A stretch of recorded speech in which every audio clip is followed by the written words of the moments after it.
Students, आज का हमारा टॉपिक होगा cell wall. In many cells, बहुत सारी सेल के अंदर, mainly plant cell, there is a through cell wall, it is in addition to the cell membrane. Means हमारी कुछ सेल्स के अंदर, ज़्यादातर प्लांट सेल के अंदर, हमारी सेल मेम्ब्रेन के ऊपर एक और एडिशन सेल होगी, एक वॉल होगी जिसको सेल वॉल बोलेंगे। मीन्स सेल मेम्ब्रेन के ऊपर भी एक लेयर होगी जिसको हम सेल वॉल बोलते हैं, जो मेनली प्लांट सेल में पाई जाती है।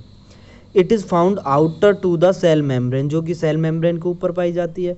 It was first observe by Robert Hooke in 1665, और ये सेल वॉल सबसे पहले फाउंड की थी रॉबर्ट हुक ने 1665 में। Cell wall is absent in animal cell, तो सेल वॉल हमारी एनिमल सेल में एब्सेंट होती है, एनिमल सेल के अंदर सेल वॉल नहीं होती। Cell wall in plant cell is mainly composed of cellulose, तो सेल वॉल हमारी प्लांट सेल में पाई जाती है, एनिमल सेल में नहीं पाई जाती। और जो प्लांट सेल में जो सेल वॉल होगी वो हमारी सेल्यूलोज से कंपोज्ड होती है, मीन सेल्यूलोज से मिलके बनी हुई होती है। Functions of cell wall, cell wall के फंक्शंस क्या होंगे, क्या काम करती है हमारी cell wall. First is it maintain the shape of the cell, इससे हमारी सेल की शेप बनती है। It provides protection against mechanical stress and physical shocks, और ये हमारे स्ट्रेस से हमारी सेल को प्रोटेक्ट करती है, बचा के रखती है। It helps in preventing water loss from cell, और ये हमारी सेल के अंदर से होने वाले वाटर लॉस को प्रिवेंट करती है, रोकती है। It is responsible for transporting substances between and across the cell, और ये सेल वॉल ही हमारी बॉडी के जो ट्रांसपोर्टेशन है सब्सटेंस का, उसको मेंटेन करती है। मीन्स सब्सटेंस के बाहर कोई मटेरियल सेंड करना है, कोई मटेरियल एंटर करेगा, या फिर सेल के अंदर ही कोई मटेरियल ट्रांसफ़र होगा, तो उसके लिए रिस्पॉन्सिबल होती है सेल वॉल। तो नेक्स्ट टॉपिक हमारा होगा न्यूक्लियस। न्यूक्लियस क्या होता है? Nucleus is the most important and principal cell organelle, it is found only in eukaryotic cell. क्या है न्यूक्लियस? हमारा क्या होता है? इम्पोर्टेंट प्रिंसिपल ऑर्गेनल होता है, मीन्स मेन पार्ट होता है हमारी सेल का, जो उसके सेंटर में पाया जाता है। It is found only eukaryotic cell, it is absent completely in prokaryotic cell. ये हमारा जो न्यूक्लियस होगा प्रोक्रियोटिक सेल के अंदर नहीं होता है, सिर्फ यूक्रियोटिक सेल्स के अंदर ही हमें पाया जाता है। Nucleus is the master control of all activities of the cell, means हमारी सेल की जितनी भी एक्टिविटीज़ होंगी सबको न्यूक्लियस कंट्रोल करता है। इट कंटेन जेनेटिक मटेरियल, और जो हमारा सेल का जेनेटिक मटेरियल होगा वो भी हमारे न्यूक्लियस के अंदर ही होता है। Nucleus was discovered by Robert brown इन 1831, जो हमारा न्यूक्लियस डिस्कवर किया था वो किया था रॉबर्ट ब्राउन ने 1831 में। तो अब इसका डायग्राम डिस्कस करते हैं। जो स्पेस मैंने छोड़ा हुआ है वो डायग्राम आपने यहाँ पे ड्रॉ करना है। तो स्टूडेंट्स, ये होगा हमारा डायग्राम ऑफ न्यूक्लियस, जिसके अंदर फर्स्ट कंपोनेंट है हमारा न्यूक्लियोप्लाज्म। न्यूक्लियोप्लाज्म क्या होता है?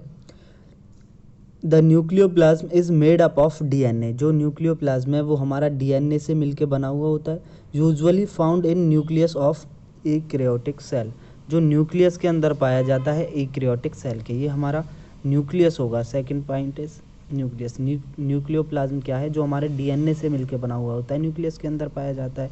एंड हमारा सेकंड है न्यूक्लियस। ये जो ब्लैक बना रखा है सर्कल, ये हमारा न्यूक्लियस होगा। ये होगा हमारा न्यूक्लियर पोर। न्यूक्लियर पोर क्या होता है? It is a nuclear envelope, जो हमारा एक न्यूक्लियर एनवलप होता है। एनवलप को हिंदी में बोलते हैं लिफाफा। तो न्यूक्लियर एनवलप है that regulate the transportation of molecules, और जिसके अंदर से मॉलिक्यूल्स का ट्रांसपोर्टेशन होता है, मीन्स सेल से बाहर और सेल के अंदर एंटर करते हैं हमारे मॉलिक्यूल्स। नेक्स्ट है क्रोमेटिन मास। तो क्रोमेटिन क्या होता है? It composed of protein and DNA. जो हमारे क्रोमेटिन्स होते हैं वो हमारे प्रोटीन और डीएनए से मिलके बने हुए होते हैं, which form chromosomes during cell division, और जो हमारे क्रोमोसोम्स को जनरेट करते हैं जब हमारा सेल डिवीज़न होता है, जब हमारी सेल डिवाइड होती है, कन्वर्ट होती है 2 पार्ट्स में। नेक्स्ट इज सेल मेम्ब्रेन, तो ये हमारी सेल मेम्ब्रेन होगी, सेल मेम्ब्रेन तो आप जानते हो। Second is double nuclear membrane, तो डबल न्यूक्लियर मेम्ब्रेन क्या होता है, that enclose the cell nucleus. Double nuclear जो मेम्ब्रेन होगी वो हमारे सेल न्यूक्लियस को एनक्लोज करती है, कवर करती है। इट हैज़ होल्स, और इसके अंदर होल्स होते हैं that permit the passes of certain materials.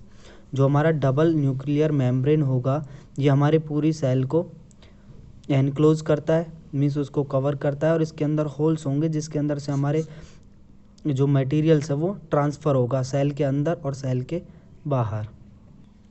और ये हमारा लास्ट है ribosomes attach to outer membrane, means ribosomes हैं जो हमारे बाहर वाली जो मेम्ब्रेन है आउटर मेम्ब्रेन से अटैच्ड है। राइबोसोम्स क्या होते हैं, ribosomes serves the site for protein synthesis, means वो एक प्लेस प्रोवाइड करते हैं हमारी सेल को प्रोटीन सिंथेसिस के लिए, मीन्स जो सेल के अंदर प्रोटीन है उसके यूज़ के लिए, और जो नई प्रोटीन्स जो हमारी बॉडी के अंदर एंटर कर रही है या फिर जो हमारी सेल प्रोड्यूस कर रही है उनको मैनेज करने में हमारे राइबोसोम्स वर्क करते हैं। And the next topic is functions of nucleus, तो न्यूक्लियस के फंक्शंस क्या होते हैं, क्या काम करता है हमारा nucleus. It controls the cell's growth and reproduction, तो हमारा न्यूक्लियस सेल की ग्रोथ और उसके रिप्रोडक्शन को कंट्रोल करेगा। It provide information for protein synthesis, और ये हमारे सेल को प्रोटीन सिंथेसिस के लिए इंफॉर्मेशन प्रोवाइड कराता है। इट कंटेन्स जेनेटिक मटेरियल्स, और हमारे न्यूक्लियस के अंदर जेनेटिक मटेरियल्स होंगे, डीएनए होंगे। It plays a role in cell division, और ये हमारे सेल डिवीज़न में एक रोल प्ले करेगा, मीन्स सेल को डिवाइड करेगा। तो अब आपको कोई दिक्कत हो तो वो मेरे से डिस्कस कर लेना, प्रॉब्लम पूछ लेना।